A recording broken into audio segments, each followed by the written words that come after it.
Hello everyone, welcome back to the channel. अभी तक हम लोग रेशियो एनालिसिस सीरीज़ में लिक्विडिटी रेशियो और सॉल्वेंसी रेशियो देख चुके हैं। आज से हम लोग स्टार्ट करने जा रहे हैं हमारा एक्टिविटी रेशियो। तो चलिए स्टार्ट करते हैं आज की क्लास। Let's begin.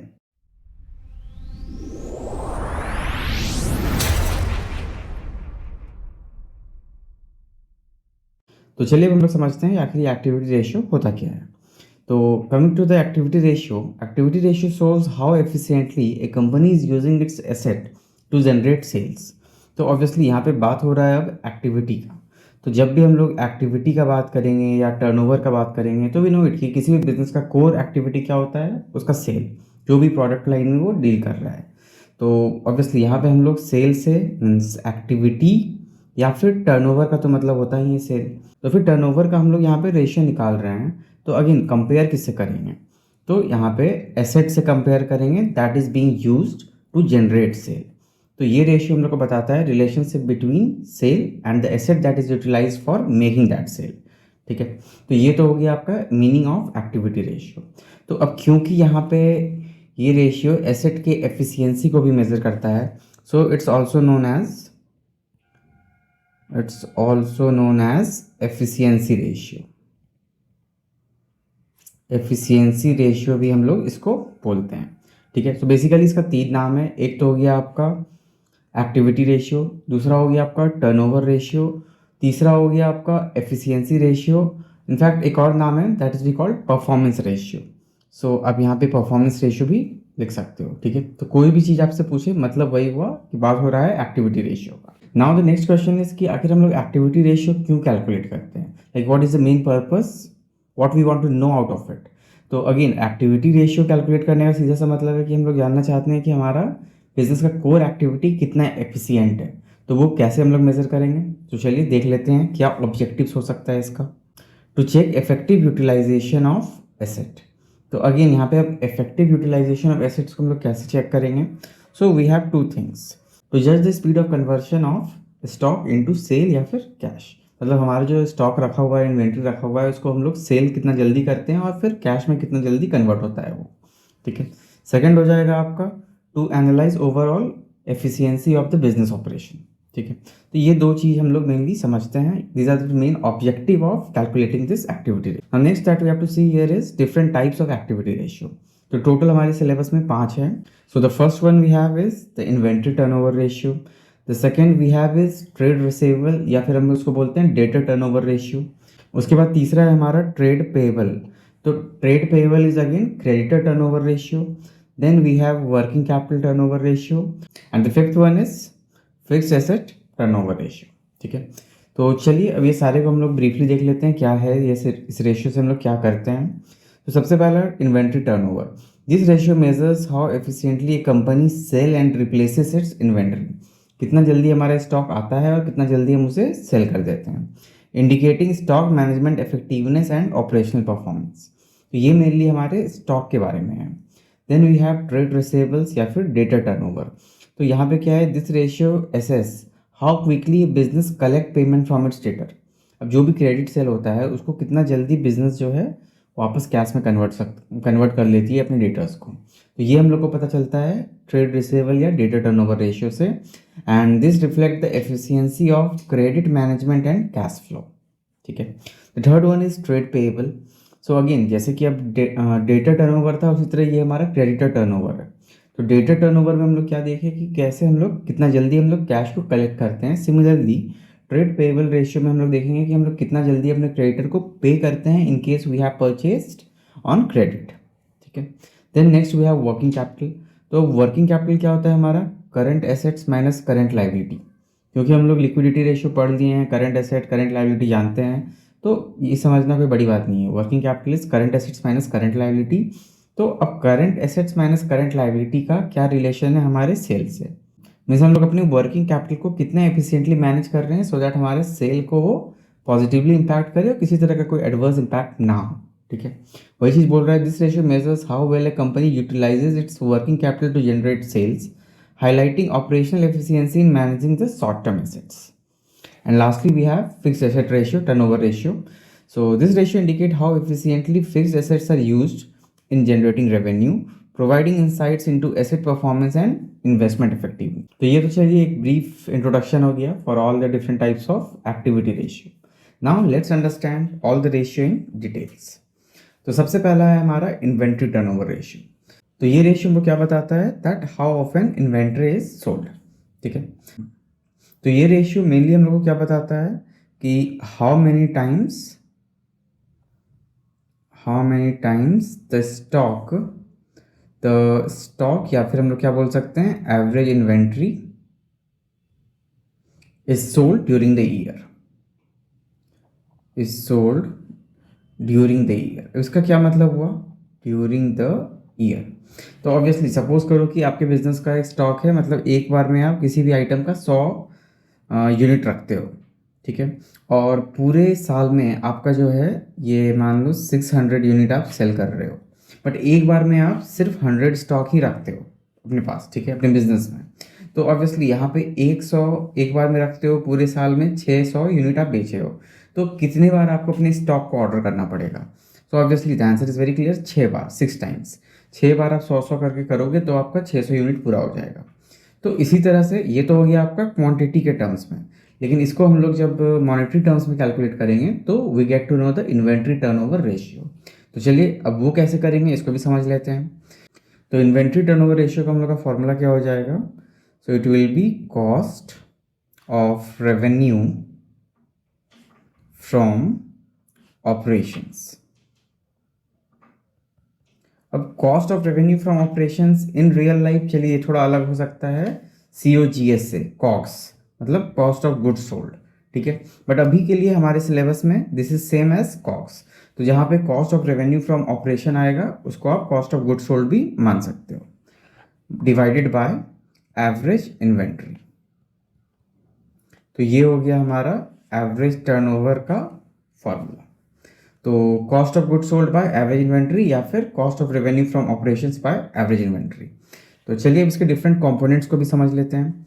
तो सबसे पहले क्या बोल रहे हैं कि cost of goods sold include the total cost incurred to produce goods sold. पहला हो गया such as opening stock, purchase, wages, carriage inward and other direct expenses minus closing stock. तो ये तो COGS होता है, हम लोग जानते ही हैं। तो अगर हम लोग अब इन्वेंट्री टर्नओवर रेशियो को मीन्स फर्दर ब्रेक करेंगे तो क्या निकल जाएगा हमारा, inventory turnover ratio is equal to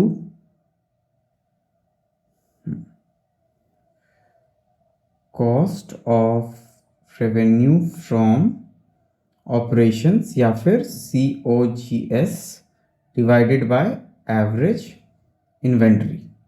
तो यही फॉर्मूला हमने लास्ट पेज में भी यहाँ पे यूज़ किया था। अब इसको ब्रेक करते हैं। तो COGS का फॉर्मूला क्या हो जाएगा, opening stock plus purchases plus wages plus जो भी हमारा डायरेक्ट एक्सपेंसेस है, direct expenses minus closing stock. तो ये हो गया हमारा फॉर्मूला, सेम जो कि हम लोग ट्रेडिंग अकाउंट में करते हैं, डिवाइडेड बाय, अब यहाँ पे एवरेज इन्वेंट्री क्या हो जाएगा, तो it will be opening stock plus closing stock by 2। जो भी बिजनेस का ओपनिंग स्टॉक क्लोजिंग स्टॉक आपको दिया है that will be divided by 2। ये हो गया हमारा फॉर्मूला। तो अब जो क्वेश्चन आपको बनाने के लिए आएगा वहाँ पे आपको जो भी इन्फॉर्मेशन दिया हो बेस्ड ऑन दैट आप यहाँ पे इन्फॉर्मेशन पुट कर सकते हो। तो एवरेज इन्वेंट्री का फॉर्मूला हम लोग opening stock plus closing stock by 2, ये तो हम लोग कर ही लिए हैं, समझ ही लिए हैं मीन्स लास्ट पेज में भी। Now let's interpret the inventory turnover ratio, आखिर ये क्या बताता है, मतलब हायर रेशियो क्या बताता है और लोअर रेशियो क्या बताता है। तो हायर रेशियो वो क्या बताता है, एफिशिएंट इन्वेंट्री मैनेजमेंट, कि हम लोग अपने स्टॉक को कितना एफिशिएंटली मैनेज कर रहे हैं। At the same time low ratio क्या बताता है कि हमारा स्टॉक जो है रोटेट नहीं हो रहा है, मतलब कि हमारे पास आइदर ओवर स्टॉकिंग हो गया है, हम सामान ज़्यादा स्टोर करके रख रहे हैं, या फिर हमारा सेल बहुत स्लो हो रहा है या कम हो रहा है, लो हो रहा है, ठीक है। तो यही तो इसका मतलब हुआ। चलिए अब जल्दी से हम लोग एक क्वेश्चन सॉल्व करके देख लेते हैं आखिर हम लोग इन्वेंट्री टर्नओवर रेशियो निकालते कैसे हैं। तो सबसे पहले यहाँ पे क्या बोल रहा है कि calculate inventory turnover ratio from the given data. Opening inventory आपको दिया है 10,000, क्लोजिंग इन्वेंट्री आपको दिया हुआ है 5,000। तो एवरेज इन्वेंट्री हमारा निकल जाएगा ओपनिंग प्लस क्लोजिंग बाय 2, ठीक है। उसके बाद आपको यहाँ पे कैरेज दिया है, रेवेन्यू फ्रॉम ऑपरेशन जो कि सेल्स होता है वो भी दिया हुआ है, और परचेजेस दिया हुआ है। तो चलिए निकाल लेते हैं। इन्वेंट्री टर्नओवर रेशियो तो हो गया हमारा क्या, कॉस्ट ऑफ गुड्स सोल्ड या cost of revenue from operation bye average inventory. अब यहाँ पे आपको ना ये पूरा फॉर्मूला भी लिखना है एग्जाम में, ऐसा नहीं है कि डायरेक्टली आप बस वैल्यू पुट कर दोगे। ठीक है, अब ये क्या हो गया, opening stock plus purchases plus direct expense minus closing stock by opening stock plus closing stock by 2। चलिए वैल्यू पुट करके देखते हैं।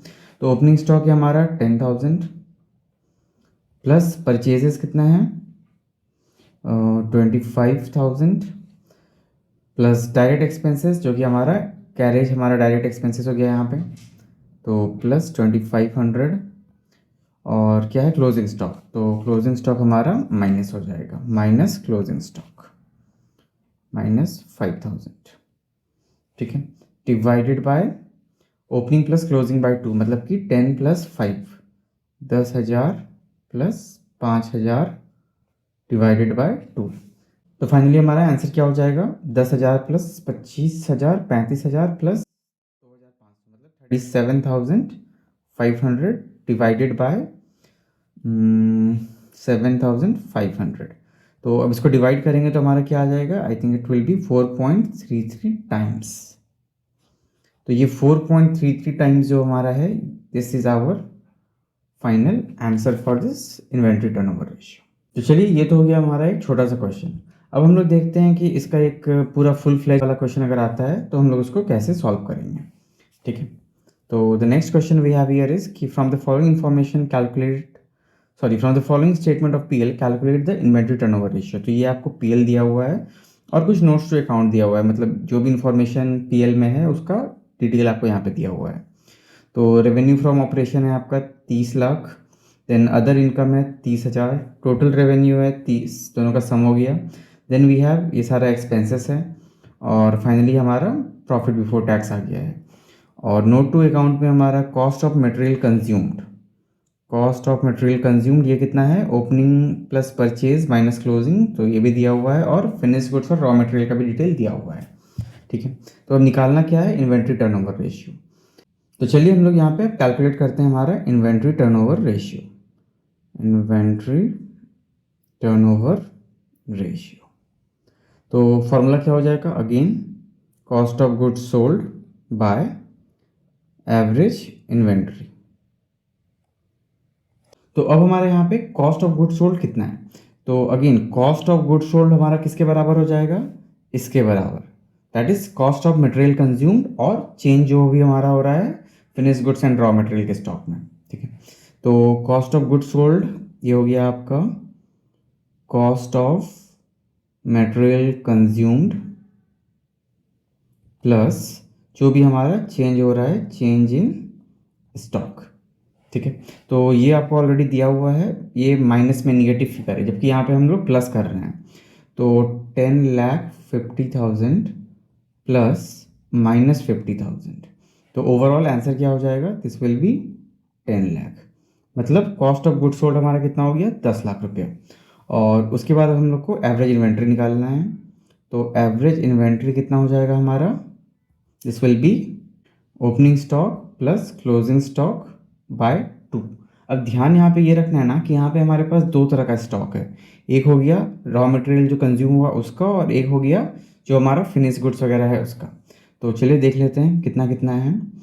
तो यहाँ पे ओपनिंग स्टॉक हो जाएगा हमारा ऑफ द मटेरियल कंज्यूम्ड का, ये हो गया 4 lakh, so let's write it over here, 4 lakh opening stock plus closing stock ये क्या है 2 lakh, plus 2 lakh divided by 2, ये हो गया हमारा एक। उसके बाद प्लस,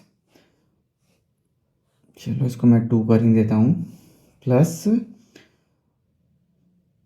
फिर से ओपनिंग स्टॉक है 1 लाख और इधर है माइनस मीन्स 1,50,000, तो इसका हो जाएगा again opening stock 1 lakh plus closing stock, अब यहाँ पे क्लोजिंग स्टॉक को हम लोग प्लस कर रहे हैं तो 1,50,000। ठीक है, दोनों को ऐड कर देंगे, so this will be total by 2, तो 4+2/2 यानी कि 6/2 यानी कि 3 लाख इधर हो गया, प्लस 2.5 लाख बाई 2 मतलब 1.2 लाख मीन्स 1,25,000। तो टोटल ये हो गया हमारा 4,25,000। ठीक है, तो cost of good sold is 10 lakh, whereas average inventory is 4,25,000। तो अब तो हमारा इजी निकल जाएगा इन्वेंट्री टर्नओवर रेशियो। तो कितना के बराबर हो जाएगा ये? 10 लाख डिवाइडेड बाय 4,25,000। तो ये हो गया आपका 4 to 8 और 8.5 मतलब 2.33 नहीं 2.35 टाइम्स। तो ये हो गया आपका inventory turnover ratio for this question. ठीक है, तो आई बिलीव ये क्विक रिवीजन या एक शॉर्ट वीडियो आपको समझ में आ गया होगा, आपका पूरा कंसेप्ट रिवाइज हो गया होगा related to inventory turnover ratio. तो आज के लिए बस अब इतना ही था। मिलते हैं हम लोग next part of this video में, और उसमें हम लोग करेंगे हमारा debtor as well as creditor turnover ratio. So see you all guys in the next part of this video. And 24 को आप लोग का एग्जाम है, so hardly you have around 2 weeks of time to revise. तो जल्दी जल्दी इस concept को रिवाइज कर लेना और प्रैक्टिस करते रहना। So keep learning and keep practicing. Thank you and thanks for watching.